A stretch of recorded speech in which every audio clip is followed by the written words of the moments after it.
안녕하세요. 안녕하세요. 네, 간단한 자기소개 부탁드립니다. 정신건강의학과 전문의 최명기입니다. 오늘 제가 궁금한 게요. 친구랑 대화를 하다 보면 말 때문에 멀어지는 경우가 생기는 것 같습니다. 친할수록 하면 안 되는 그런 말이 있다면 어떤 게 있을까요? 항상 100% 모든 사람을 불쾌하게 만드는 게 흉내입니다. 유튜브에서 제 목소리나 모습을 볼 때가 있잖아요. 항상 어색합니다. 여기 이제 방송을 보시는 분들도 자신의 모습을 본 어떤 CCTV나 본인의 목소리를 듣잖아요. 네. 굉장히 어색합니다. 그렇기 때문에 그런 나의 목소리나 나의 모습을 갖다 남이 흉내를 내는 것을 통해서 내가 보게 되잖아요. 굉장히 거기에 대해서 순간 대부분의 분들은 불쾌해집니다. 그래서 아무리 친한 사이라도 흉내는 일종의 나쁜 영향을 주게 되는데 흉내를 내매도 불구하고 만나는 거는 다른 좋은 요소들 때문이지 흉내는 우리의 관계를 굉장히 해치게 된다고 저는 생각합니다. 약간 조롱한다라는 느낌으로 받아들여질 수도 있을 것 같아요. 맞습니다. 또 방금 아주 얘기를 잘 꺼내셨는데요. 놀리는 것 또한 굉장히 위험합니다. 우리는 그 사람이 웃으면서 괜찮으면은 내가 놀리는 게 오히려 저 사람도 좋아한다고나 생각하지만 사실은 친구들이 4이나 5명이 있을 때 내가 놀리는 거를 그 사람이 참는 이유는 놀리는 나 때문이 아니라 그 사람이 만나고 싶은 나머지 서너 명 때문입니다. 그런데 이게 친구들이랑 있다가 보면 괜찮다가 보니까 그건 둘이 있을 때 똑같이 놀리잖아요. 친구가 버럭 화를 내는 거예요.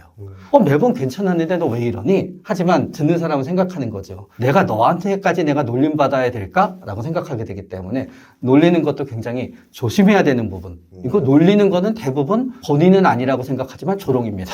보통 친한 사이는 서로 놀리고 그러는 경우도 있지 않나요? 맞습니다. 놀리는 그러는 경우도 있지만 결국은 놀리는 것 자체가 그 모임을 유지해 주는 게 아니라요. 놀림에도 불구하고 우정이 이어지는 다른 부분이 있는 거죠. 그러나 굉장히 둘이 스트레스 상황이 되거나 우정을 이루어지는 다른 부분이 위태할 때는 놀리게 된다는 게 오히려 치명적인 효과를 가져올 수가 있습니다.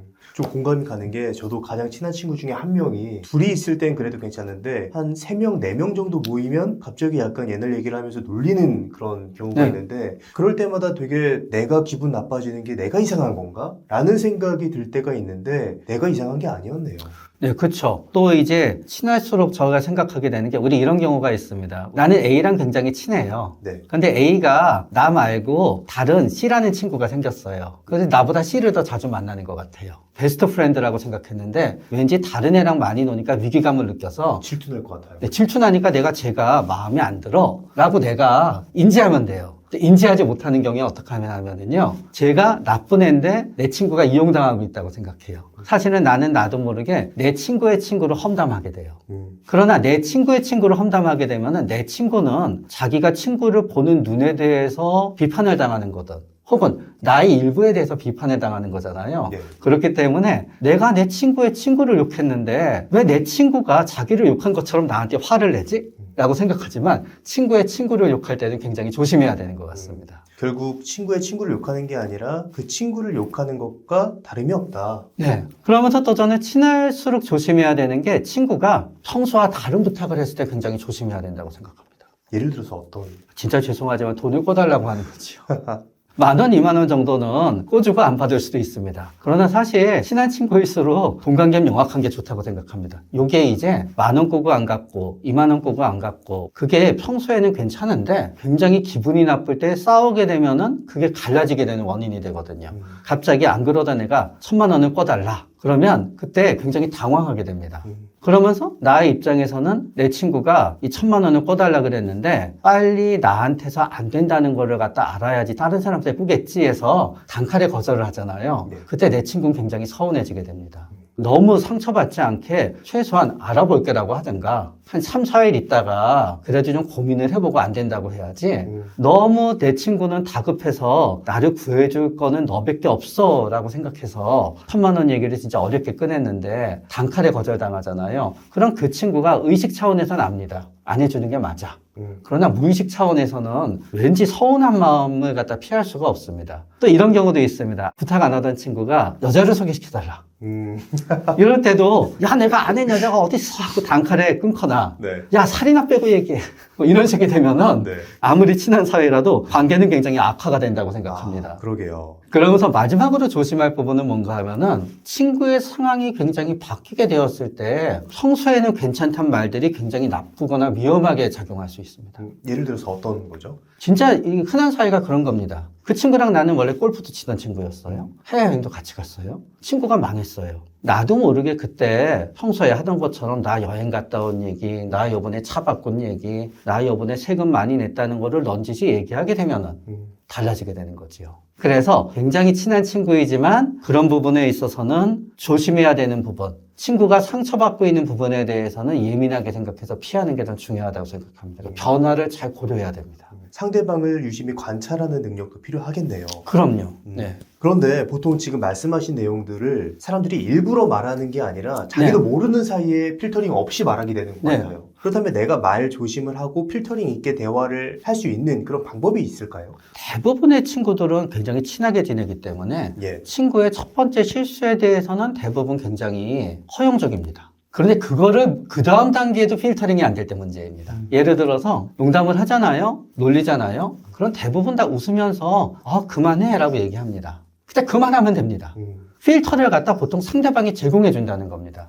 그 필터는 그만해 라는 얘기가 되기도 하고요. 또 대부분은 내가 원하는 것 같이 호응이 나오지 않는 표정이 되기도 합니다. 예를 들어 나는 이 얘기를 하면은 굉장히 친구가 좋아할 거라고 생각했어요. 근데 친구의 표정은 별로 좋아하지 않아요. 그러면 나는 더 좋은 표정을 내기 위해서 더 센 강도의 얘기를 던지거든요. 그런 친구의 표정은 더 좋아지지 않아요. 그러니까 뭔가 나와 다르게 표정이 나왔을 때 이거를 갖다 더하면은 풀리지 않을까라고 생각해야 되는 게 아니라 때때로는 그게 멈춰야 된다는 부분이 되는 거고요. 분위기가 갑자기 쎄해질 때 여기서 괜히 내가 무엇이라도 더 해야지라고 욕심내고 행동하는 것보다 그냥 그때는 한 발 뒤로 물러서는 게 필요하다. 그렇죠. 그런데 성격이 급한 분들은 대화가 중단되고 침묵을 갖다 못 견디기 때문에 좀 더 자극적인 말을 던지다가 보면은 거기서 실수가 나오게 되기도 합니다. 그러면서 또 우리의 마음속에 필터링은 뭐가 있냐 하면은요. 친구들 사이에서도 우리는 친한 친구니까 우리는 의견이 달라도 우리는 논쟁이 벌어질 수 있습니다.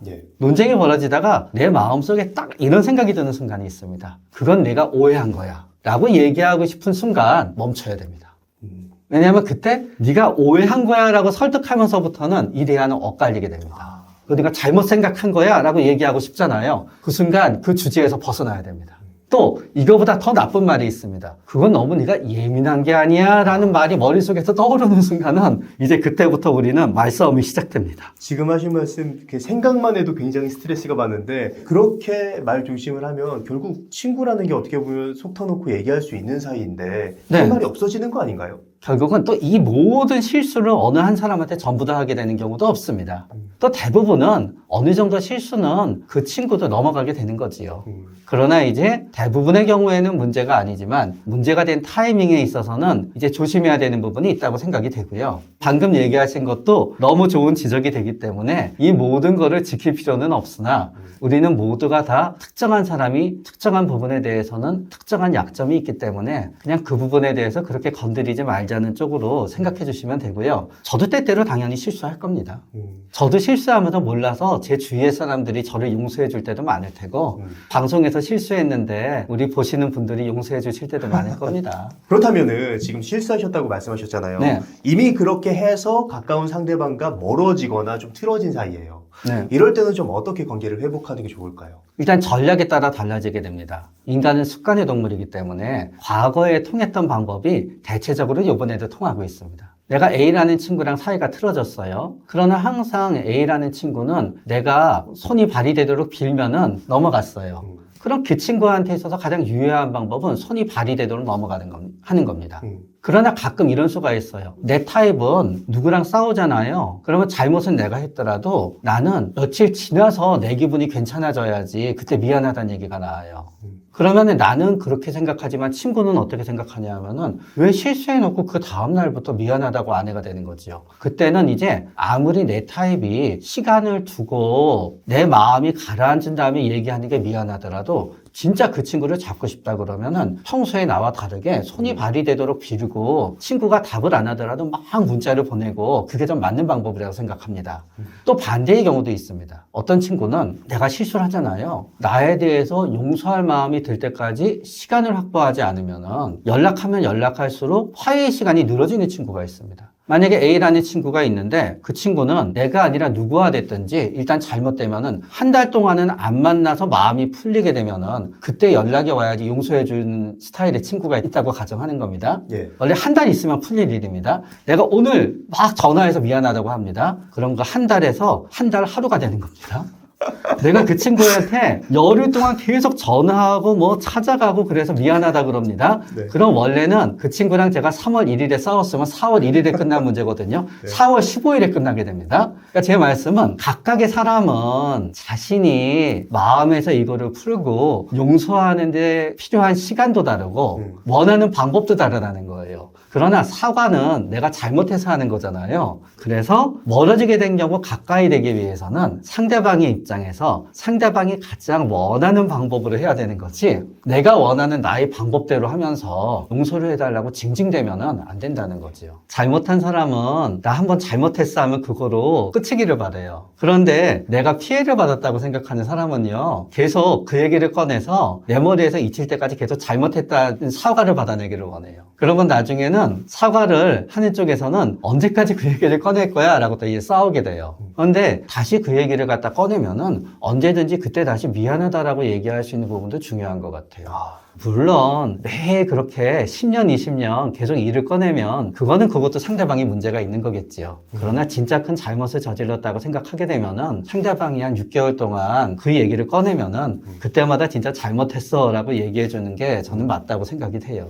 근데 이 지점에 대해서 아까 전에 말을 못하고 넘어갔는데 상대가 아까 전에 처음에 말씀해 주셨던 그런 말이나 행동을 해가지고 내가 기분 나빠지는 경우도 있는 것 같아요. 이럴 때는 내가 어떻게 대처를 하는 게 좋을까요? 그것도 나에 따라서 대처법은 달라지게 됩니다. 그런 사실 대부분의 경우에 어차피 나를 그렇게 반복적으로 조롱하는 친구랑은 나는 별로 화해하고 싶지가 않아요. 많은 경우에 화해를 하고자 하는 이유는 꼭 4명이 같이 모이는데 그 4명이 같이 모이게 되면은 이 친구가 끼워져 있기 때문에 뭔가 이 친구랑 내가 마음이 다시 편해지지 않으면은 나머지 애들과 함께 볼 수 없기 때문인 경우가 있어요. 그럴 땐 저는 이 친구 하나만 빼고 나머지 2명이나 3명을 만나라고 일단 권해드려요.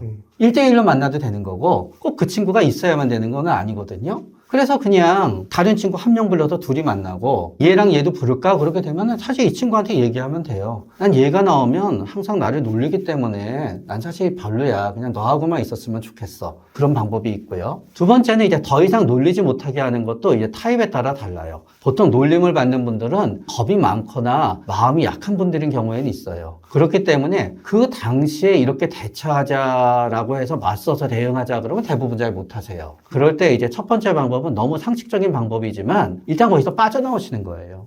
그냥 나를 놀리는 분위기가 시작된 것 같아. 그러면 나는 일어나서 밖에 있다가 한 5분이나 10분 있다가 다시 들어가는 거예요. 그게 뭐 내가 전화를 받는 거가 되고 용변을 보는 게 됐던 우리는 눈치라고 하는 거는 의식적인 눈치도 있고요. 무의식적인 눈치도 있거든요. 최소한 더 무의식적인 눈치가 있는 사람들은 다른 주제로 넘어가요.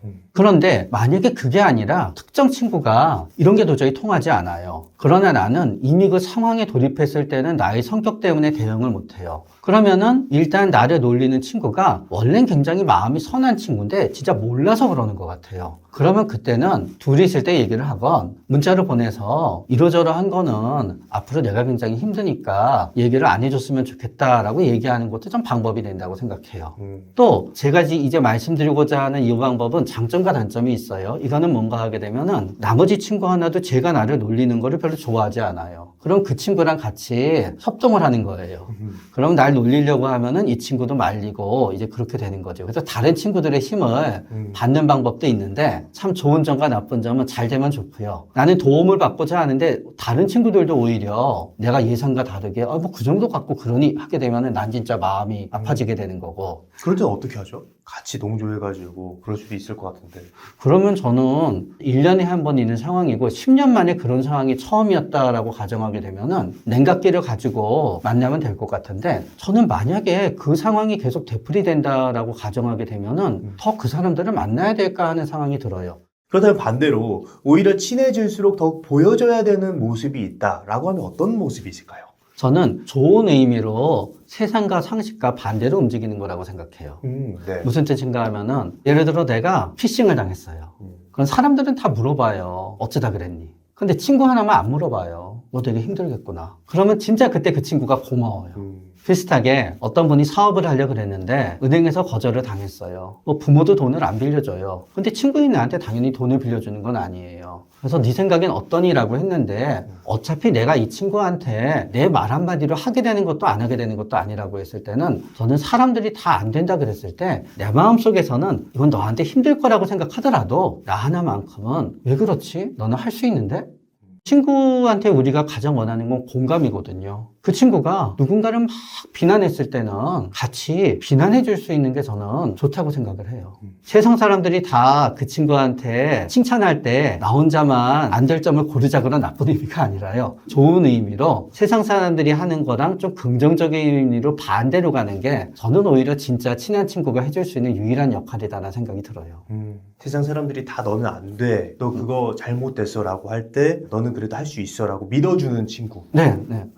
진짜 그런 친구 옆에 있으면 굉장히 든든할 것 같다라는 생각이 네. 자, 오늘 많은 말씀 해주셨는데 마지막으로 하고 싶으신 말씀이 있다면 어떤 게 있을까요? 사실은 제일 좋은 친구는 어쩌면은 우리가 방금 얘기한 것들을 전혀 신경 쓰지 않아도 되는 친구가 제일 좋은 친구라고 생각이 되고요. 그런 분이 있으면은 계속 우정을 이어가고 잡으십시오. 네. 오늘 최명기 선생님을 모시고 친한 친구에게 보여줘야 할 모습과 보여주지 말아야 할 모습에 대한 이야기를 나눴습니다. 그럼 오늘의 심리학은 여기까지 하도록 하겠습니다. 좋은 말씀 해주셔서 감사합니다.